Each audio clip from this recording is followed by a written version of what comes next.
Hi guys, જેમ કે તમે જોઈ રહ્યા છો, આજે અમે અમારો ભત્રીજો છે અને એ અમારા માટે બનાવે છે મેગી. અને એ બહુ સરસ મેગી બનાવે મારી કરતા પણ. જો આ છે મારો ભત્રીજો, ભાઈ છોકરો.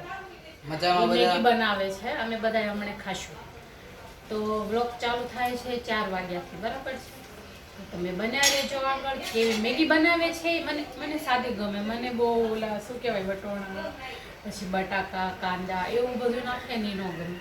સિમ્પલ ગમે તો સિમ્પલ બનાવે છે, પણ બહુ સરસ બનાવે. મને એના હાથનો સ્વાદ બહુ ગમે. હું જ્યારે અહીંયા આવું ને મમ્મીના ઘરે તો મેગી આની પાસે જ બનાવડાવું, હું ન બનાવું. તો બનાવી લેજો આગળ. તારે કાંઈ બોલવું છે? હાલો મેગી ખાવા. ચાલો મેગી ખાવા આગળ મળીએ. હાય. તો જો મેગી તૈયાર થઈ ગઈ છે અને ભલે સાદી હોય પણ ખાવામાં બહુ સરસ લાગે છે આના હાથની મેગી. અને આ છે મારો ભત્રીજો અને આ છે મારો ભાણિયો, બરાબર છે ને? આ છે મમ્મી અને ઓલી છે મોટી બેન, બરાબર? તો ચાલો બધા મેગી ખાવા. મેગી તૈયાર છે, હવે આને પણ ખાઈ લઈએ. ચાલો બધા જમવા, ચાલો મેગી ખાવા. ચાલો ફોન માંથી કઈ બહાર આવીને ખા. ચલો હવે શું કહો આ મેગી સાવ તો મારી તો અડધી ખૂટી ગઈ. હું તો તપેલામાં ખાઉં છું. જો વાસણનો તો આપણે નથી. કર્યો મસ્ત બની.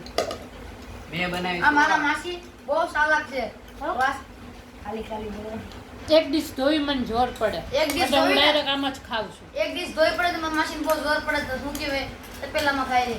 વાસણ ધોવો કંટાળો મેં આવે. બનાવી આ મેગી. પ્રોફેશનલ શેફ છું. તમને કોઈને ખબર તો આવી જાજો મારા કોઈને આને ઢાબા. મેગી બનાવવા બોલાવો હોય તો બોલાવી લેજો, આવી જાતે બનાવવા. મારો ખુદનો ઢાબો છે, આવી જાજો ખાવા. મનાલીમાં આવી જશે બધા ને પહાડો પર પ્રિન્સ બનાવો. હોટલ કરીને છે, પ્રિન્સ હોટલ કરીને આવી જાજો. ચલો આજ માટે એટલું જ. બાય. બાય.